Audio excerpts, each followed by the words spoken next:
Bana, mambo vipi? Hii ni Manye Media, unaitazama kabisa kutoka hapa pande za Epic Lounge ndani ya Tabata. Bana, kuna sherehe kubwa sana dada yetu Kaselin kutoka series ya Dunia, lakini hapa mbele yangu niko na mwanadada mrembo kabisa anayetokea katika series ya Dunia. Huyu unapenda kumuita Mrs. Kavumba. Mambo vipi? Poa. Uko fresh? Yeah, niko fresh. Aisee, umewaka. Asante. Au ndo budget za Alwata ni Kavumba zimefanya hivyo? Bado nazitumia kidogo kidogo. Haya, tupe siri sasa, mimba ya Kavumba imefikia wapi? Mimba ya Kavumba. Itakuwa ishaharibika tu. Au ulitoa? Sasa alikataa. Maana nakumbuka kuna siku ulimsimamisha kwenye pikipiki alafu akaikimbia mimba. Alikwambia uzae. Nini ambacho ulienda kufanya baada ya pale kukimbia? Sasa kwa mfano, yani mtu anakuambia lea mimba uzae, mimi naleaje peke yangu bila yeye? Mtu hataki kuonyesha ushirikiano, ameondoka na pikipiki kakimbia. Sasa uondokaji ule kweli mimi naweza nikaa na matumaini kwamba anaweza kulea mtoto? Alipoondoka basi nyuma hana chake tena. Tumeona season 2 umerudi kwa kasi. Uko na bwana kijana fulani hivi mwembamba mwenye six pack zake na yeye ni bodaboda. Alafu mbaya zaidi alikuwa rafiki yake na Alwata ni Kavumba. Umeenda kuolewa naye kabisa, umekaa ndani. Na vipi sasa? Yani ni kitu gani ambacho ulifikiria kwamba Kavumba ana nini na huyu bodaboda mwingine ana nini? Maisha yako hivi. Huyu akisema cha nini, mwingine anasema nitaipata lini. Kwa hiyo yeye alinikataa na yeye kanikubali. Kwa hiyo kaniona mwanamke nafaa kuishi naye, kuwa naye. Japokuwa Kavumba yeye alikuwa anataka kunitumia tu kama chombo cha starehe, anipe pesa zake, mwisho wa siku anitumie. Sasa nikupe siri moja ambayo hujui katika season 2. Wewe uko na ule bwana, lakini ule bwana anakusaliti kwa Mima. Una habari hiyo? Hapana, sina habari. Na si ukija kujua nitaumia kwa sababu mimi sipendi kusalitiwa. Hebu niambie, kuna siri gani katika kipaji chako ambacho ulichonacho? Maana season 1 ulicheza vizuri sana karakta yako. Yaani kiukweli hata namna Kavumba alivyokuwa anakupa zile budget, the way unavyocheza kama pale scene ya dukani, ulimkatalia zile, ukasema narudisha, alafu kagoma kurudisha. Nini siri ya kipaji chako? Siri ya kipaji changu sija hata nizungumzeje. Yaani mimi kipaji changu ni msanii ambaye nacheza ile karakta ambayo nimepewa, lakini pia katika uchezaji wa ile karakta nayopewa naongeza na ujuzi wangu, sababu mimi pia ni msanii. Kwa hiyo director akiniambia cheza hivi, najua nipite vipi na hisini. Kwa hiyo nina vitu vyangu mwenyewe mimi kama Kipini, nina vitu vyangu. Kwa hiyo mtu anaponipa sini yake naicheza ipasavyo. Hebu niambie utofauti wa Kipini na Maua. Nawe nikumbusha mbali.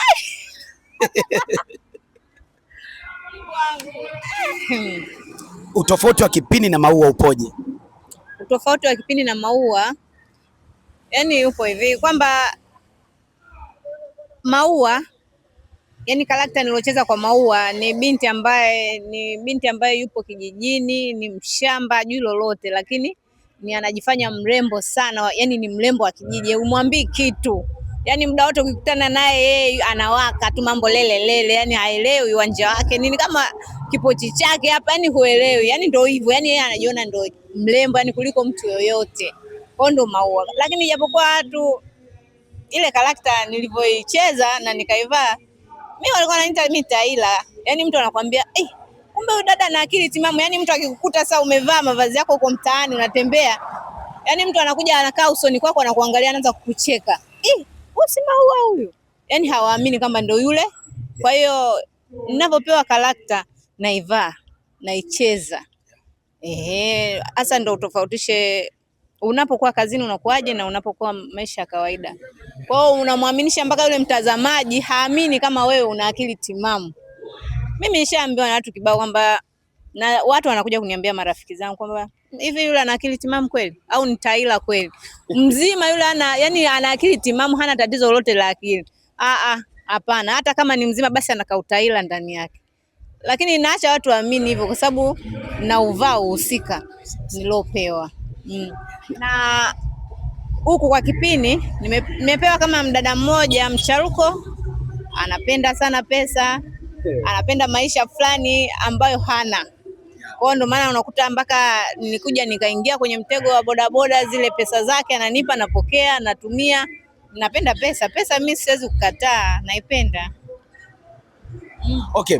Nataka sasa uniambie ni katika uhusika wa Maua na uhusika wa Kipini, namaanisha Dunia na familia Mzee Kicheche.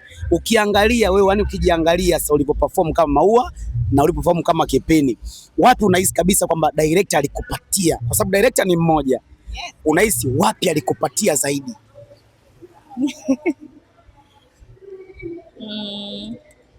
Yani kwa kifupi director wetu, director wangu ana tabia kumsoma mtu, ndo anampa uhusika. Kwa hiyo ule uhusika wa Maua niloucheza na huu huku ni uhusika miwili tofauti, lakini mimi kama mimi uhusika wa Maua niliucheza. Kwa hiyo unaufili uhusika wa Maua? Naupenda na undani, hata ningeendelea nao fresh tu, mimi napita nao tu, kwa sababu ni uhusika ambao yani hata sielewi niuzungumzie vipi. Naupenda, yani kwa kifupi naupenda. Nakumbuka ile scene ambayo ulibakwa kwenye familia ya Mzee Kicheche. Mzee Kicheche alinibaka na uzuri alinikuta bado bado sijajihusisha na mambo ya wanaume. Kwa hiyo kitu kilichomfurahisha zaidi na akaendelea kuniganda. Matukio ni mawili tu kwenye familia ya Mzee Kicheche. Ile siku nataka uumbue uchawi wa bibi yako. Ni bibi yako alikuwa Yaani ulitaka hivi uliumbua, ulitaka kuumbua ule uhusika wa kichawi. Yaani zile tunguli zake zile. Kiukweli yani mimi binafsi bibi yangu alikuwa anafanya uchawi. Lakini mimi nilikuwa siukubali, kwa sababu naona sasa bibi yangu anafanya uchawi wa nini? Yani anafanya uchawi kwa sababu gani? Ikiwa yani watu tunaishi maisha ya kawaida, yani ya kimaskini, hatuna nyumba nzuri, hatuna magari, hatuna nini. Sasa huu uchawi anaufanya wa nini? Sasa mimi mwisho wa siku nikaona hauna maana, niunguze tu kila kitu. Wale wengine aendelee. Kumbe sikujua nikifanya vile, na ndio hivyo. Bibi yangu akawa mwendazimu, akaenda zake, akaanza kukimbia ovyo. Baadaye najuta, kumbe kuunguza vibuyu vya bibi ndio vimemsababisha tena bibi yangu kawa hivi. Ndio basi, lakini nilishafanya. Sawa, mimi nashukuru sana kwa kile ambacho tumepiga story, lakini kubwa zaidi nataka nijue katika uhusika wako wa kwenye season 2. Umecheza, umeolewa, yani umecheza kama vile ni mke wa mtu, lakini mme wako ni msaliti sana na bado hujajua chochote mpaka sasa hivi, si ndio? Mpaka mara ya mwisho wanaenda kuua nyoka polini, wanarudi, wanaingia ndani, yani fresh. Na inasemekana umesafiri sasa hivi, si ndio? Katika uhusika wako. Sharudi. Usharudi tayari? Nimerudi kwenye ndoa yangu. Haya, okay. Una nini cha kumwambia mtazamaji, shabiki yako ambaye anakufuatilia? Tunaamini Kipini amekuwa maarufu sana kupitia series ya Dunia kuanzia season 1 mpaka hii season 2. Una nini cha kumwambia shabiki ambaye anakufuatilia mpaka leo? Kwanza kabisa yani kwa wale mashabiki ambao wamenifuatilia kutoka kwa familia Mzee Kicheche mpaka huko kwenye Dunia, mimi nawashukuru sana. Na isitoshe kwenye Dunia tumekuwa na mashabiki wengi sana. Wametupokea kiukweli. Kwa hiyo mimi binafsi kama Kipini nawashukuru sana mashabiki zangu, na naambia tu waendelee kunifuatilia kwa sababu bado kuna vitu vizuri vinakuja mbele yetu. Waendelee kutupa support. Sawa, swali langu la mwisho kabisa. Wakati season 2 inaanza, episode ya kwanza, episode ya pili mpaka ya 3, mashabiki waliibeza sana season 2 na kusema kwamba ni mbaya, wamebadilishwa watu. Wewe ulivyoisikia uliipokeaje? Unajua katika kazi kuna changamoto nyingi ambazo wasanii au madirector wanakutana nazo. Lakini mimi nilipokea tu kama kitu cha kawaida kwa sababu namjua director wangu. Namjua director wangu jinsi alivyo mkali. Kwa hiyo niliamini tu kwa moyo wangu kwamba huku tunapoenda mbele wao wenyewe wataingia katika line. Na mpaka sasa hivi ninavyokuambia, yani Dunia season 2 ni ya moto mno, yani hadi mashabiki yani ukimuuliza season 2 bwana usiiguse kabisa, yani wameipokea vibaya mno. Kipini, mashabiki zako ni wengi sana ambao wanakufuatilia kuanzia season 2, familia ya Mzee Kicheche na series zingine ambazo wamekufuatilia, lakini wanatamani kujua Kipini nje ya dunia, wapi tunaweza tukapiga naye story, wapi tunaweza tuka comment, na wapi kuna kazi zake zingine, lifestyle yake tunaiona wapi? Hebu unaweza kuambia wapi unapatikana tofauti na kwenye series ya dunia?